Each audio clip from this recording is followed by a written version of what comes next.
नमाज पढ़ने से आला हजरत ने मना फरमाया है? नहीं, ऐसा नहीं है। अंसारियों के पीछे नमाज पढ़ने से मना नहीं फरमाया। अगर वो फासिक फाजिर नहीं है, इमामत के शराइत उसके अंदर पाई जाते हैं, तो जैसे दूसरे लोगों के पीछे नमाज पढ़ सकते हैं, वैसे उनके पीछे भी नमाज जायज़ और दुरुस्त होगी। आला हजरत से चिढ़ने वाले के बारे में क्या हुक्म है? आला हजरत अलैहि रहमत व रिजवान से चिढ़ने वाले दो तरह के हैं। एक तो ये है कि बदमज़हबियत या गुमराहियत या अकायद फासिदा की बुनियाद पर अगर चिढ़ता है और हकीकत में वो अकीदा फासिदा रखता है, तो वो तो इस्लामी से खारिज है। और अगर ज़ाती रंजिश या किसी बुनियाद पर कुछ गलत या इधर उधर की बातें सुन करके वो चिढ़ता है, तो वो क़ल्बी मरीज़ है। उसे सुन्नी आलिम के पास आकर के अपना इलाज करना चाहिए। इंशाअल्लाह उसकी ये कुदरत दूर हो जाएगी और आला हज़रत अलैहि रहमत व रिज़वान से चिढ़ना वो बंद कर देगा। बल्कि बदमज़हब या जो अकायदे फासिदा रखते हैं, उनको भी मैं कहता हूँ वो आएँ, बात करें। इंशाअल्लाह हम उनको समझाएंगे और अल्लाह ने चाहा तो वो हिदायत पा जाएंगे इंशाअल्लाह। वहाबी, राफजी, कादियानी से मेल जोल रखना, खाना पीना और उसकी मौत व हयात में शरीक होना दुरुस्त है या नहीं? वहाबी, देवबंदी, राफजी ये अपने अकायदे बातिला की बुनियाद पर इस्लाम से खारिज है। अगर इसमें आप दो कैटेगरी कर सकते हैं। कुछ ऐसे लोग हैं जिनको अकीदा मालूम नहीं है और अपने आप को लेकिन फिर भी वहाबी देवबंदी कहलाते हैं, तो भी उनके साथ उठना बैठना जायज़ नहीं है और न ही उनको मौत हयात में शरीक होना। और कुछ ऐसे लोग हैं, बल्कि बहुत सारे लोग ऐसे लोग हैं जो अकायदे फासिदा रखते हैं। मिसाल के तौर पर हुजूर के इल्म को बच्चों और पागलों से तशबीह देना, माअज़ल्लाहि रब्बिल आलमीन। इबारत पढ़ के सुनाऊं या रहने दूं? कोई सुनना चाहेगा तो बताएगा, वक्त कम है। तो आज अगर आपको कोई कह दे या किसी भी आदमी को कह दे कि तुम्हारा इल्म, जबकि हमारा इल्म कुछ नहीं है, नबी अकरम सल्लल्लाहु अलैहि वसल्लम के सामने जर्रा बराबर भी नहीं है, आपको कोई कह दे कि आपका इल्म चमार की तरह है या उससे तशबीह दे दे, तो आप फायर हो जाओगे। तो हमारे नबी की क्या शान है? तो ऐसे लोग जो हुजूर की तौहीन करते हैं वो यकीनन इस्लाम से खारिज है। अब अगर किसी को मालूम है कि इस्लाम से खारिज है, इसका ये अकीदा है या इस तरह का कोई भी अकीदा हो जिससे इस्लाम से खारिज हो जाता है, उसके बावजूद उसके जनाजे में शरीक होता है, उसके मुसलमान समझ कर, क्या मुसलमान समझ कर, तो इस्लाम से खारिज हो जाता है। और अगर मुसलमान नहीं समझता है, ऐसे शरीक हुआ खड़ा हो गया दिखाने के लिए, तब भी वो गुनहगार है, उसे तौबा करना चाहिए। फिरक़े नाजिया कौन है? फिरक़े नाजिया वो हैं जो मा अना अलैहि व अस्हाबी, हुज़ूर नबी करीम सल्लल्लाहु अलैहि वसल्लम ने फरमाया कि मैं और मेरे असहाब जिस पर, और अहले सुन्नत व जमात जिसको आज हिंदुस्तान, हिंदो पाक और बांग्लादेश में मसलक आला हज़रत के नाम से ताबीर करते हैं, वही अहले हक है। क्योंकि वही हुज़ूर नबी करीम सल्लल्लाहु अलैहि वसल्लम और सहाबे किराम रज़ियल्लाहु तआला अन्हुम के तरीक़े कार पर है। आमाल मुक़द्दम है या अकायद? तो बदही बात है, बिल्कुल जाहिर है। कुरान आप पढ़िए, सैकड़ों जगह पर सबसे पहले ईमानी को मुकद्दम किया, उसके बाद अमल की बात की। क्या नमाज तर्क करने वाला नमाज का मुनकिर है? नहीं, नमाज का तर्क करने वाला नमाज का मुनकिर नहीं। हाँ, फासिक फाजिर जरूर है। ना जानकारी में कलमे कुफ्र बक दे तो उसके ऊपर क्या हुक्म है? हाँ, ये बहुत अच्छा सवाल है और जरूरी भी है। ना जानने की दो सूरत है। एक तो है नहीं जानता है लेकिन जानबूझकर उसने वो कलमा बका, ठीक है। मिसाल के तौर पर वो कुफ्र है लेकिन नहीं जानता है, लेकिन बिलकस्त उस जुमले को इस्तेमाल किया, तो ऐसा शख्स इस्लाम से खारिज हो जाएगा। उस पर तौबा, तजदीद ईमान, तजदीद निकाह लाजिम है। और अगर जुबान फिसल गई, यानी कहना नहीं चाह रहा था लेकिन कुफ्रिया जुमला उससे निकल गया, तो ऐसे के बारे में फुक़हा किराम का इख्तलाफ है, लेकिन एहतियातन उसे तौबा, तजदीद ईमान कर लेना चाहिए, या तजदीद निकाह भी अगर शादीशुदा है तो। क्या बेनमाजी को काफिर कहना जायज़ है? बेनमाजी को अगर कोई आला हज़रत अलैहि रहमत व रिज़वान ने बहुत सारे सहाबा किराम, उलमाए किराम और मुज्तहिदीन निज़ाम के अक़वाल ज़िक्र किए हैं, और हदीस से भी ज़ाहिर होता है कि नमाज का छोड़ने वाला काफिर है। लेकिन मज़हब हनफी यानी अहनाफ को जो मानने वाले हैं, उनके उसूल और क़वाइद के मुताबिक जो कुरान और हदीस से माखूज़ है उसके मुताबिक चलते हैं। उनके नज़दीक नमाज का छोड़ने वाला काफिर नहीं, इस्लाम से खारिज नहीं। लेकिन अगर कोई आलिम, कोई मुफ्ती ज़जरन और तौबीखन, तंबीहन कहता है कि नमाज छोड़ने वाला काफिर है तो कह सकता है, लेकिन नहीं कहना चाहिए, बचना ही बेहतर है। समझ में आई बात कि नहीं समझ में आई? नहीं समझ में आई तो बताएं, रिपीट कर दूं। ठीक। वो कौन शख्स है जो काफिर असली से भी बदतर है? वो मुर्तद है जो इस्लाम, मुसलमान हो फिर इस्लाम को छोड़ दे, वो काफिर असली से बदतर है। काफिर असली का मतलब समझते हैं? जो मतलब शुरू से काफिर, उससे भी बदतर वो शख्स है जो इस्लाम लाया फिर इस्लाम को छोड़ दिया, या मुसलमान था पहले से छोड़ दिया इस्लाम। किसी सुन्नी सहील अकीदा मुसलमान को काफिर कहना कैसा है? अगर काफिर इस माना में बोलता है कोई कि वो कुफरान नेमत है या इस तरह के किसी माने में बोलता है, तो ऐसी सूरत में ये नाजायज़ है, तब भी इस तरह का लफ्ज़ नहीं बोलना चाहिए। लेकिन अगर इस माने में बोलता है कि वो इस्लाम से ही खारिज है, तो अगर हकीकत में वो मुसलमान है तो ये खुद इस्लाम से खारिज हो जाए। क्या इस्लाम की जानकारी ना होने की वजह से इस्लाम के जो फ़राइज़ हैं उस पर अमल नहीं करता है तो उसकी पकड़ नहीं होगी? उस पर दोहरी पकड़ है, दोहरी पकड़ है। एक तो इल्म हासिल करना उसको ज़रूरी है कि शरीयत इस्लामिया के मुताबिक ज़िंदगी गुजारे, वो उसने छोड़ दिया। हदीस का मफ़हूम आला हज़रत अलैहि रहमत व रिज़वान ने ज़िक्र किया, और दूसरा अमल ना करने का, तो उसका दोहरा जुर्म है और उसे दोहरी सज़ा मिलेगी।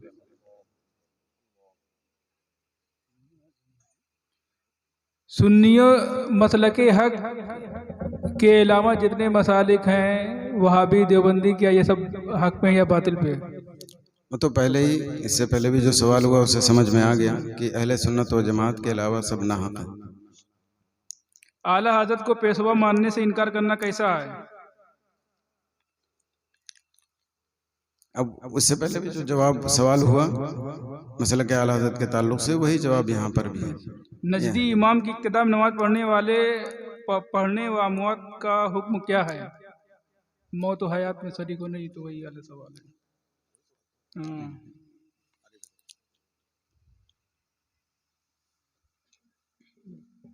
फतवा की तौहीन करने वाले पर शरई क्या हुक्म है?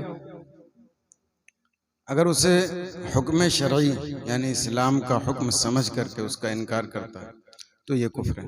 क्या काफिर को शहीद कह सकते हैं? काफिर को मुसलमान नहीं कह सकते, शहीद कहाँ से कहेंगे? सुलह कुल्लियों के अकायद क्या हैं? सुलह कुल्ली उसे कहते हैं जो तमाम मसालिक और मज़ाहिब को सही समझता हूँ, उसे सुलह कुल्ली कहते हैं।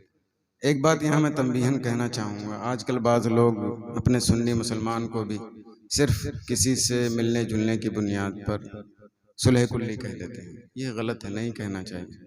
सुलह कुल्ली वही है, तारीफ सुन लें गौर से, सुलह कुल्ली वही है जो तमाम मसालिक बातिला और मज़ाहिब को सही समझे, दुरुस्त समझे, वो सुलह कुल्ली है। और सुलह कुल्ली का दूसरा नाम आप कह सकते हैं कुफ्र है, इस्लाम से खारिज है।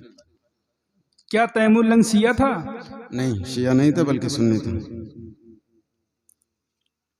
ईमान की तारीफ क्या है? ईमान कल्ब से, दिल से तस्दीक का नाम है, यानी दिल से उसको माने, अल्लाह और उसके रसूल, मलाइका और जो भी सारी चीज़ें, वो कलमा हम पढ़ते हैं तो मिना बिल्लाहि व मलाइकतिहि व कुतुबिहि व रुसुलिहि, तो ये दिल से मानना है, और ज़ुबान से दुनियावी अहकाम जारी करने के लिए उसका इजहार करना। कुफ्र की तारीफ? ज़रूरियात दीन का इनकार करने वाला काफिर है। अभी आएगा।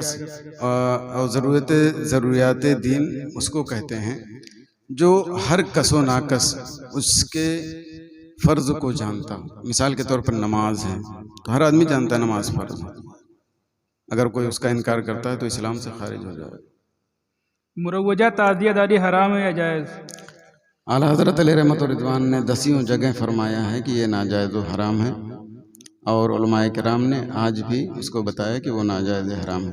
क्योंकि हदीस शरीफ, सही हदीस शरीफ में है कि हमारे दीन में अगर कोई ऐसी बात ईजाद की जाए जो हमारे दीन के उसूल और ज़ाब्ते के मुताबिक नहीं है तो वो रद्द है, मरदूद है, काबिल कबूल नहीं है। मज़ामीर वाली कव्वाली के बारे में शरई क्या हुक्म है? मुरव्वजा कव्वाली जो मज़ामीर वगैरह के साथ होती है, इसमें 2 फरीक हैं। एक तो जैसे कछुआ शरीफ के सादात किराम और कुछ सादात किराम हैं वो करते हैं, और आला हज़रत अलैहि रहमत व रिज़वान और दूसरे लोग उलमा इसे नाजायज़ व हराम कहते हैं। इसका करने वाला नहीं, इसका करना फ़िस्क़ है, यानी गुनाह है, हराम है, नाजायज़। क्या एक मिनट, लेकिन यहाँ एक बात मुतनब्बह कर दूँ। जो लोग मज़ामीर से कव्वाली सुनते हैं उन्हें हम फासिक़ व फाजिर नहीं कह सकते। यानी हम ये कहेंगे कि गुनाह है, ठीक है, लेकिन हम उन्हें क्या है, फासिक़ व फाजिर नहीं कह सकते। और ये मैं नहीं कहता, मुफ्ती आज़म हिंद अलैहि रहमत व रिज़वान ने इसकी वाज़ेह सराहत की। क्या अशरफ अली थानवी आला हज़रत के साथ पढ़ा है? नहीं, ये गलत है। तकरीबन जब थानवी 5 साल का था उस वक्त आला हज़रत अलैहि रहमत व रिज़वान 13 साल के हो चुके थे, और जितने मुरव्वजा उलूम हैं, हदीस, फ़िक़्ह, तफ़सीर, सारी चीज़ों को हासिल करके और कई किताबें आप लिख चुके। ये सब बुहतान तराज़ी है, इसका कोई ताल्लुक़ नहीं है आला हज़रत अलैहि रहमत व रिज़वान से। लोग कहते हैं जिसका कोई पीर नहीं उसका पीर शैतान है, इसके बारे में क्या हुक्म है? ये बिल्कुल गलत है, दुरुस्त नहीं। मुरीद होना एक मुस्तहब काम है, आप मुरीद हो जाएं तो बेहतर है, नहीं मुरीद हैं तब भी कोई बात नहीं। और हमारा पीर यानी मुक्तदा, पीर का मतलब क्या होता है? मुक्तदा ही, मुक्तदा कुरान है, हदीस है, उलमाए किराम है। लोग कहते हैं 4 मसलक, 5वां मसलक कहाँ से आ गया? किसके बारे में कहते हैं 5वां? मसलक आला हज़रत के बारे में। मसलक आला हज़रत की कोई 5वां मसलक नहीं है। आप अगर पढ़ेंगे आला हज़रत अलैहि रहमत व रिज़वान को तो आपको समझ में आ जाएगा। या आप 5वां मसलक उस वक्त कहते जब आला हज़रत अलैहि रहमत व रिज़वान मज़हब हनफी से हटकर कोई बात करते। सारी बातें मज़हब हनफी के मुताबिक हैं, तो आप 5वां मसलक कैसे उसको कह सकते हैं? ये और बात है कि हर दौर में किसी की तरफ रुजू किया जाता है, हर दौर के उलमा होते हैं कि उन पर ख़ास अल्लाह का फ़ज़ल होता है, पूरी एक दुनिया उनकी तरफ मुतवज्जह होती है। तो आला हज़रत अलैहि रहमत व रिज़वान को मुजद्दिद मियत मादिया यानी गुज़रे हुए ज़माने में आपको मुजद्दिद कहा, और पूरी दुनिया तकरीबन उनकी तरफ रुजू करती थी, एक बड़ी दुनिया। वहाबियों के साथ अपनी लड़की का निकाह करना कैसा है, इसका शरई हुक्म क्या है? वहाबियों के साथ अपनी लड़की का निकाह करना ये नाजायज़ व हराम है, बल्कि अगर उसका अकीदा फासिद है तो ज़िना पर अपनी लड़की को पेश करना है। वहाबियों के यहाँ एक मिनट, एक बात और, आजकल हमारे समाज में ये है कि लड़की ले आएंगे तो इसमें कोई हरज नहीं है, ला के सुन्नी बना लेंगे, और लड़की देने में दिक्कत है। बाज़ लोग ऐसा कहते हैं, लेकिन वो गलत सोचते हैं। दोनों गलत हैं, लेकिन लड़की लाना उससे ज़्यादा गलत है। आज जानते हैं आजकल औरतों ही को हुकूमत चलती है कि नहीं, आमतौर से। और ये तजर्बा है कि लड़की लाए और पूरा का घर देवबंदी वहाबी हो। एक बहुत बड़े ताबई गुजरे हैं जिनका नाम इमरान बिन हत्तान है, बहुत बड़े आलिम, बहुत बड़े मुहद्दिस। उनको मालूम है कि उनकी चचा की लड़की गालिबन खारिजी हो गई। चचा की लड़की या भाई की लड़की, नहीं, चचा ही की लड़की, वो खारिजी हो गई। तो उसको अहले सुन्नत व जमात की जानिब लाने के लिए उससे शादी की, ठीक है, और आखिरी उम्र में आप खुद खारिजी हो। बहुत बड़े आलिम, बहुत बड़े मुहद्दिस गुजरे, तो हम और आपकी क्या गिनती है? इसलिए सख्ती से इस बात पर इल्तिज़ाम करें कि ना देवबंदी के यहाँ शादी करेंगे वहाबी के यहाँ, ना खुद लेकर आएंगे उनकी किसी तरह से कोई शादी ब्याह में, बिल्कुल नहीं। इसके रास्ते से हमारे यहाँ देवबंदियत वहाबियत बहुत फैल गई है, इसका संजीदगी से गौर करने की ज़रूरत है। वहाबियों के यहाँ खाना पीना कैसा है? नाजायज़ है। लोग कहते हैं कि सादाते किछौछा ये मखदूम सिमना अलैहि रहमत व रिदवान की ये औलाद में से नहीं है, और इस पर बहुत से लोग कहते हैं कि वो लोग दफाली हैं। हकीकत क्या है इसकी? जो लोग भी हों कसे बाशत, ये बात बिल्कुल गलत है, उन्हें अपने इस बात से रुजू करना चाहिए। आला हज़रत अलैहि रहमत व रिज़वान ने सादात कुछौचा को सादात से कबूल किया और इज़्ज़त और वक़ार दिया, वही हमारे इमाम हैं। हम उन्हें सादात ही मानेंगे और तस्लीम करेंगे, इसमें कोई चूचरा की बात नहीं होगी।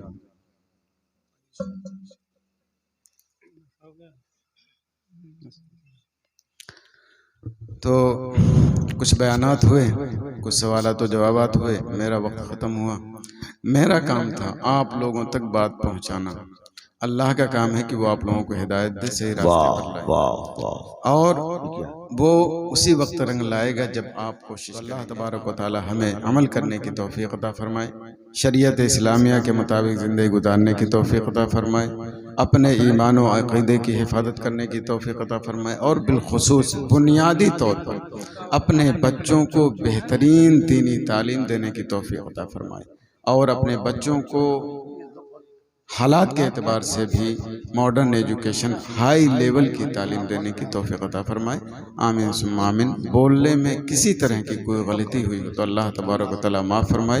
वमा अलैना इल्लल बलाग। अस्सलामु अलैकुम। एक सवाल आया है उधर से कि बानिए दावत इस्लामी क्या मौलाना इलियास कादरी के लिए फ़िरके, मौलाना इलियास कादरी नए फ़िरके के बानी हैं, और मौलाना इलियास कादरी उसके मुत्तबईन हक पर है या बातिल पर? हज़रत मौलाना अबू बिलाल मोहम्मद इलियास अत्तार कादरी का साथ देना चाहिए या नहीं? सही जवाब इनायत फरमाएं। अब देखिए, अबू बिलाल कौन है, उनका तरीक़ा कार क्या है, मुझे नहीं मालूम, इसलिए मैं उनके बारे में कुछ नहीं बता सकता। रही बात दावत इस्लामी की, तो वो अहले सुन्नत व जमात से हैं, और वो हक पर हैं, और वो हमारे ही भाई हैं। उनको हम किसी तरीके से फ़िरक़े बातिला में शुमार नहीं कर सकते।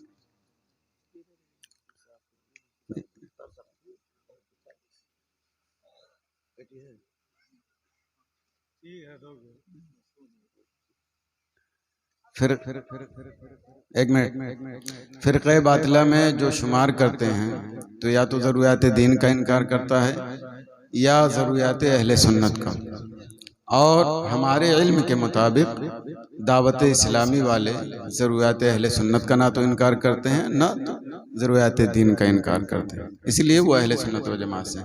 रही बात मसाइल की, जैसे मसाइल में बाज़ में इख्तलाफ है, मिसाल के तौर पर वीडियो, ठीक है, इसी तरह के और कुछ मसाइल हैं, तो मसाइल की बुनियाद पर कोई अहले सुन्नत व जमात से खारिज नहीं होता है, ठीक है। पूछ लो।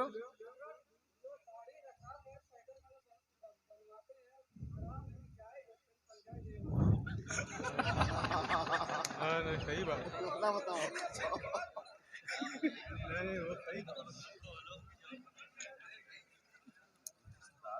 नहीं सही है। फैशन के तौर पर दाढ़ी रखना वो तो बात अलग है। आप अगर फैशन की तरफ बाल भी काटते हैं, जैसे कुछ लोग होते हैं ना, एक जगह काट दिया ज़्यादा, एक जगह कम कर दिया, इस तरह का भी लोग बनाते हैं, वो भी नाजायज़ है। तो दाढ़ी तो बदल जाए वाला, अगर इस तरह आदमी कोई करता है तो नाजायज़ है। एक मुश्त दाढ़ी रखना वाजिब है, अगर नहीं रखेगा तो सख्त गुनहगार होगा।